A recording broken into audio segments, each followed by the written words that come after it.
Composite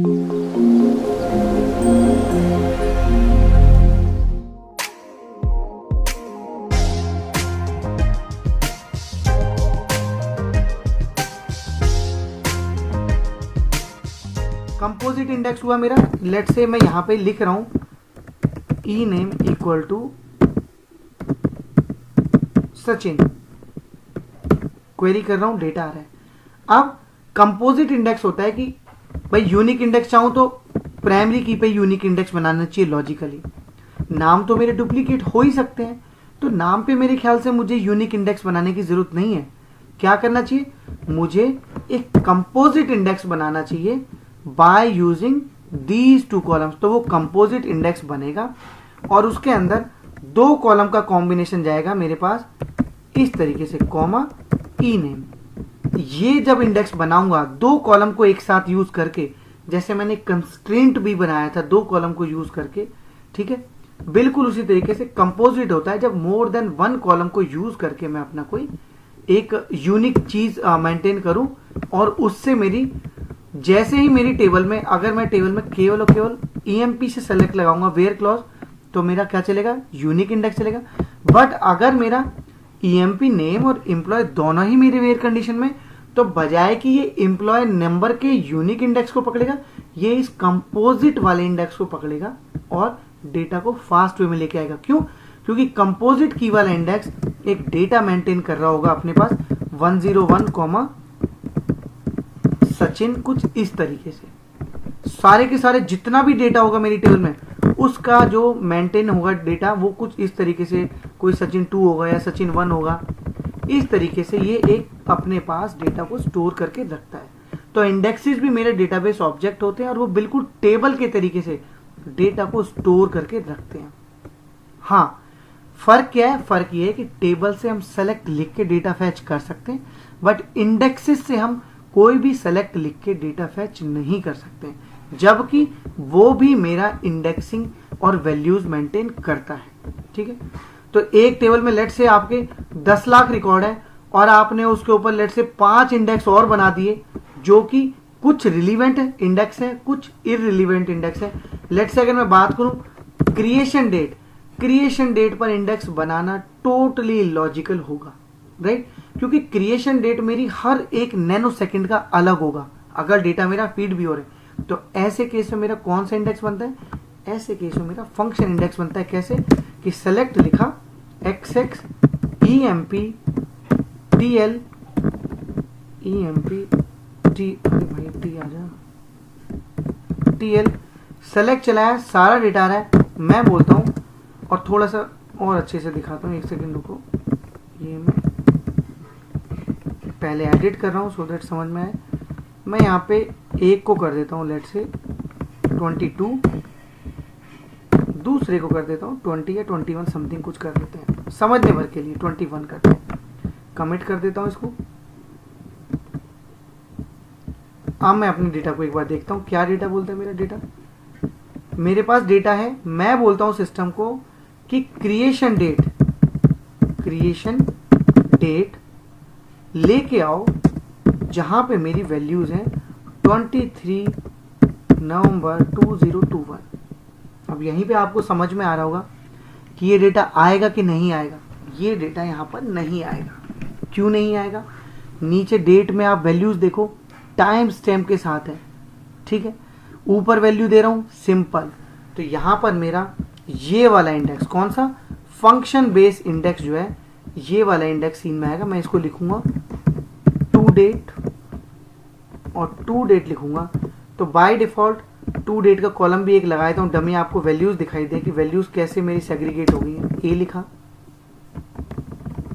यहां पर ये लिखा, सॉरी इसको ए डॉट कर देते हैं, कॉमा देके ये वाला भी वैल्यू रख लेते हैं, न्यू क्रिएशन डेट। चलाता हूं, वैल्यू को ध्यान से देखना।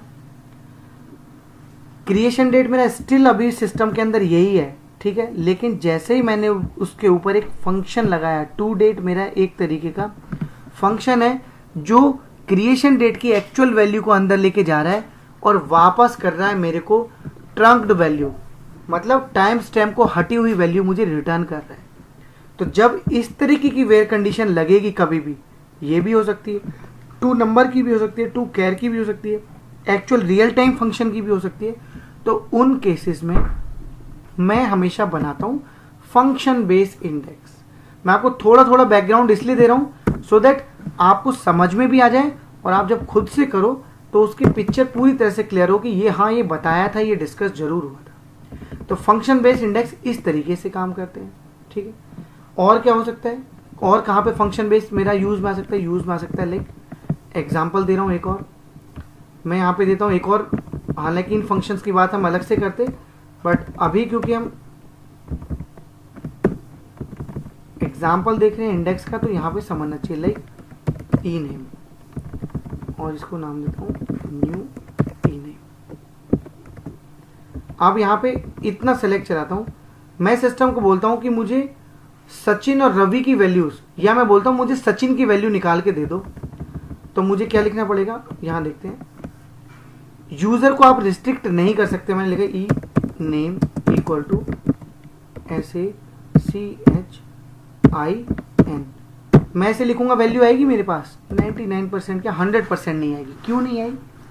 क्योंकि यहाँ पर सचिन ऐसे लिखा ही नहीं है, सचिन लिखा हुआ है इनिट कैप में S कैपिटल CHIN ऐसे लिखा हुआ है। या तो मैं एग्जैक्ट वैल्यू पास करूं, बट समटाइम्स क्या होता है कि अदर सिस्टम से या किसी और सिस्टम से जिससे इंटीग्रेशन है वहां से आने वाला डेटा मेरे पास ठीक तरीके से नहीं आता है।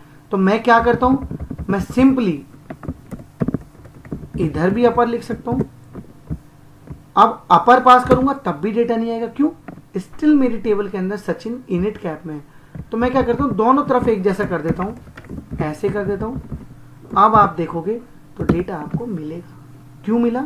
गौर से देखो, सचिन का नाम इनिट कैप में है, ठीक है, लेकिन जब मैंने उसके ऊपर एक मेथड या एक फंक्शन लगा दिया अपर नाम का, तो अगर मेरे को इस तरीके से बहुत फ्रीक्वेंटली डेटा निकालना है अपने डेटाबेस में इस टेबल से, तो मैं इसके ऊपर फंक्शन बेस्ड इंडेक्स क्रिएट कर दूंगा, ऐसे ही अपर ब्रैकेट में ई नेम और इंडेक्स का सिंटेक्स, ठीक है। अब आपको ये मैंने बता दिया। एक और है शायद, कौन सा वाला है, बिटमैप। बिटमैप कहाँ पे क्रिएट करते हैं ये भी बता देता हूँ मोटा मोटी। अपनी XXEMPTL वाली टेबल का डेटा देखो, XXEMPTL वाली टेबल में एक डेटा है जो बोलता है कि जेंडर। अगर आप देखो भाई, इंडेक्स मुझे वहीं पे ज़्यादातर क्रिएट करने चाहिए जहां पर मेरी वैल्यूज बहुत ज़्यादा फ्लक्चुएट हो रही हैं। लाइक एम्प्लॉय नंबर मेरा हर रो पे डिफरेंट हो रहा है, एम्प्लॉय नेम मेरा सचिन हो सकता है, कैपिटल हो सकता है, स्मॉल हो सकता है, सचिन 2 बार भी हो सकता है, सारा डिफरेंट भी हो सकता है। तो एम्प्लॉय नेम और ई नेम पे तो मुझे समझ में आता है कि इंडेक्स होना चाहिए, बट जेंडर की वैल्यू अगर मेल है तो M होगी, फीमेल है तो F होगी। डिस्टिंक्ट वैल्यू तो केवल 2 ही है पूरी की पूरी टेबल में। अगर मेरा 10 लाख रिकॉर्ड भी है तब भी डिस्टिंक्ट वैल्यू 2 ही है, और कैसे भी कर लूं 2 ही डिस्टिंक्ट वैल्यू है। तो इस केस में मैं बनाता हूं अपना बिटमैप वाला इंडेक्स। हम इंडेक्स की और डिटेल में बात नहीं करते हैं, एक बार यहां पे चलते हैं। यहां पे मार्च में मैंने आपको ये बताया, आई थिंक अप्रैल में इंडेक्सेस होने चाहिए। यस, अप्रैल में इंडेक्सेस है मेरे पास। अप्रैल में आप देखोगे इंडेक्सेस, देखो यहाँ पे सारे reverse key index, bitmap index, function based index, composite and unique index, B tree index और सिंपल इंडेक्स, और ऑल इंडेक्सेस एक साथ में। तो ये यहाँ पर इजीली आपको मिल जाएंगे, ठीक है। मैं एग्जांपल के तौर पे वाला खोल के देखता हूँ क्या बोलता है बी इंडेक्स। सिंपली बोल रहा है कि एक टेबल है मेरे पास, ठीक है। उसके बाद सिंटेक्स क्या होगा, सिंटेक्स क्लियरली मैंने बताया, क्रिएट इंडेक्स, इंडेक्स का नाम दिया, ऑन में बताते हैं किस टेबल के किस कॉलम पे बनाना चाहता हूं। तो देखो जेंडर के ऊपर मैं बना रहा हूं, जेंडर मेरा मेल फीमेल हो सकता है। तो बिटमैप ट्री हमेशा उस कॉलम पे बनता है जिसकी वैल्यू बहुत कम चेंज हो रही हो through out the table, like gender, like org ID, ठीक है। तो ये टेस्ट आप कर सकते हो। पैरेलली मैंने आपको यहाँ पे एक एक्सप्लेन प्लान, ये फुल्ली एडवांस चीज, आप छोड़ देना इसको, ये नहीं करना है आपको। सिंपली इंडेक्स क्रिएट करके और चला के देख। नीचे जो एडवांस वाली चीज बता रहा हूं वहां पर बस ये दिखाने की कोशिश कर रहा हूं कि जब मैंने क्वेरी रन की, कौन सी query, select star from XXEMP table where gender in F, जब ये क्वेरी रन की तो सिस्टम ने देखो यहां पे देखो बिट मैप इंडेक्स को यूज किया। जो भी हम ये क्वेरीज चलाते हैं ना, ये देखो ये जो क्वेरीज चलाते हैं, मैं आपको एक चीज दिखाई देता हूँ। ये लो आपने जब आ गया है, ये एडवांस की चीज है, अभी आपको नहीं करनी है, मैं आपको बस दिखा रहा हूँ। ये एक्सप्लेन प्लान एक टर्म होती है, ठीक है, ये किया देन ये किया। इसमें क्योंकि हमारा यूनिक इंडेक्स यूज्ड भी है तो पता भी लगेगा। ये क्वेरी मैंने यहां पे डाल दिया दोस्तों। ये एक लाइन होती है, इसके बारे में इन डिटेल बिल्कुल नहीं बताऊंगा, अभी एडवांस की है। ये मैंने क्वेरी यहां पे चलाया। नीचे देखो, नीचे क्या लिख के आया, डेटा नहीं आया मेरे पास अब की, इसने बोला एक्सप्लेन्ड, ठीक है, क्योंकि टर्म सामने आ गई तो बस बता रहा हूं, ये मैं आपको बहुत बाद में बताने वाला हूं। अब मैं इस टेबल का एक्सप्लेन प्लान निकालता हूं। देखो यहां पर ये कॉपी कर रहा हूं, control A control C, notepad plus plus पे जा रहा हूं, एक नया पैड खोल रहा हूं और यहां पे आपको वैल्यू दिखाता हूं। देखो ये रीड करना आपको आना चाहिए। कैसे रीड किया, सिस्टम हमेशा मेरे कर्सर पे गौर करना है आपने, कर्सर पे सबसे पहले कर्सर यहां पर है, ठीक है। नीचे वाला रो का देखोगे आप 1 नंबर लाइन का तो कर्सर अंदर चला गया, 2 वाले को देखोगे तो सबसे अंदर चला गया। तो सिस्टम बिल्कुल इसी तरीके से काम करता है। सबसे पहले इसने यूनिक इंडेक्स को पकड़ा, जो कि मैंने आपको बताया भी था कि सेलेक्ट जब आप चलाओगे इस टेबल का, जो ये क्वेरी आप चला रहे हो ये वाली, इसमें सबसे पहले वो डेटा के पास नहीं जाएगा, सबसे पहले वो EMP नंबर पे जो यूनिक इंडेक्स क्रिएटेड है उस पर जाएगा। तो ये चीजें वेरीफाई करते हैं हम यहां से। ये जो क्वेरी ट्यूनर होते हैं जो देखते हैं कि सिस्टम स्लो क्यों पड़ गए हैं, ये सारे काम उनके होते हैं, ठीक है। बट ठीक है, आपके सामने टर्म आई है तो थोड़ा बहुत आपको भी जानना चाहिए। सिस्टम ने सबसे इनर पे जाएगा, बाहर से स्टार्ट होगा, सबसे अंदर वाली पे जाएगा। अंदर जाने के बाद में सबसे पहले उसने इस इंडेक्स को कॉल किया। कॉल करने के बाद में जो इसकी कंडीशन है, कौन सी कंडीशन है, ये कंडीशन लगाया इस इंडेक्स के ऊपर, फेच होकर के रो आई 1, ठीक है। CPU यूजेज अभी छोड़ दो, कितनी देर में आ गई, 0.0000 सेकेंड्स में आ गई, 1 सेकेंड्स में, मतलब 1 सेकेंड से भी बहुत छोटे टाइम स्टैम्प में ये वैल्यू यहां पर आ गई। स्टार यहां लगाए, स्टार का मतलब है ये वाली वैल्यू कि इसने इस कंडीशन को अप्लाई किया इस इंडेक्स पर, ये वैल्यू लेके आए। फिर जो रो सेलेक्ट होके आ गई, कौन सी रो, ये रो सेलेक्ट करके जब आ गई सिस्टम के पास, सिस्टम ने तब इसको टेबल से, इस टेबल से मैंने क्या बताया था, बेस्ड ऑन रो आईडी, नीचे से इंडेक्स से वो टेबल की क्वेरी को इसको पकड़ेगा। ये अब आप कहोगे सर आप रो आईडी बोले, रो आईडी है क्या, रो आईडी मैं कल के सेशन में बताऊंगा, बट अभी के लिए आप जान लो।